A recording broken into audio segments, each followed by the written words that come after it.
ഇത് നേരത്തെ ഇട്ട വീഡിയോൻ്റെ രണ്ടാമത്തെ പാർട്ടാണ് കേട്ടോ.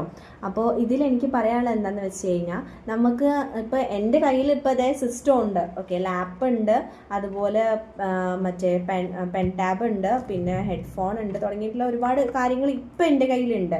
ഇപ്പോഴാണത് എൻ്റെ കയ്യിൽ വന്നത്. ഓക്കെ, ഇതുവരെ ഞാൻ 2 വർഷത്തോളം ഞാൻ ക്ലാസ്സുകൾ എടുത്തിട്ടുണ്ടായിരുന്നത് എൻ്റെ ഒരു മൊബൈൽ ഫോൺ ആശ്രയിച്ചിട്ട് മാത്രമാണ്.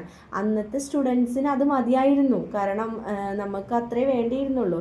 പക്ഷേ ഇപ്പോൾ എന്ന് പറയുന്നത് നമുക്ക് സ്റ്റുഡൻസ് കൂടി, അതുകൊണ്ട് തന്നെ നമുക്ക് കുറച്ചും കൂടി അതിൻ്റെ ക്വാളിറ്റി ഇമ്പ്രൂവ് ചെയ്യേണ്ടതായിട്ടുള്ള ഒരു ഉത്തരവാദിത്തം വന്നു.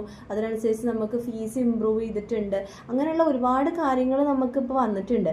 അതുകൊണ്ടാണ് ഇപ്പോൾ എൻ്റെ അടുത്ത് ഇത്രയും ഡിവൈസ്. അപ്പോൾ ഇത്രയും ഡിവൈസസ് കാണുമ്പോൾ നിങ്ങൾക്ക് അയ്യോ ഇതൊക്കെ ഉണ്ടെങ്കിൽ മാത്രമാണ് ഒരു ഓൺലൈൻ ടീച്ചർ ആവാൻ പറ്റുമോ എന്നൊന്നും ചിന്തിക്കേണ്ട ആവശ്യമില്ല. നിങ്ങളുടെ കയ്യിലൊരു സ്മാർട്ട് ഫോൺ മാത്രം മതി. ആ സ്മാർട്ട് ഫോൺ ഉണ്ടെങ്കിൽ തന്നെ നിങ്ങൾക്ക് നല്ലൊരു ഓൺലൈൻ ടീച്ചർ ആവാൻ പറ്റും.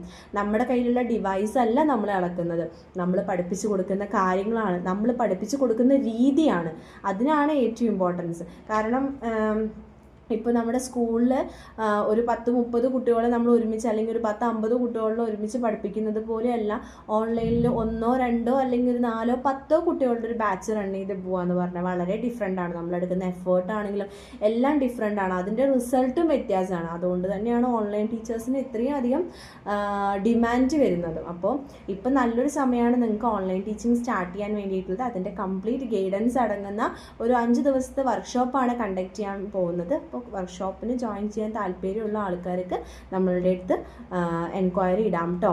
ഓക്കെ, ജസ്റ്റ് എല്ലാവരും വന്ന് മെസ്സേജ് അയക്കരുത്, ആവശ്യമുള്ളവർ മാത്രം മെസ്സേജ് അയക്കുക കേട്ടോ. കാരണം നമുക്ക് ലിമിറ്റേഷൻ ഉണ്ടല്ലോ, നമുക്ക് എത്ര ആൾക്കാർക്ക് റിപ്ലൈ കൊടുക്കാൻ പറ്റുക. അതുകൊണ്ടാണ് നമ്മൾ വീഡിയോ ആയിട്ട് എല്ലാ കാര്യങ്ങളും ഇടുന്നത് കേട്ടോ. അപ്പോൾ നമ്മളതിനെ ഫോളോ ചെയ്ത് വയ്ക്കുക, റിക്വയർമെൻറ്റ് വരുന്നതിനനുസരിച്ച് നമ്മൾ അറിയിക്കാം. Okay, thank you.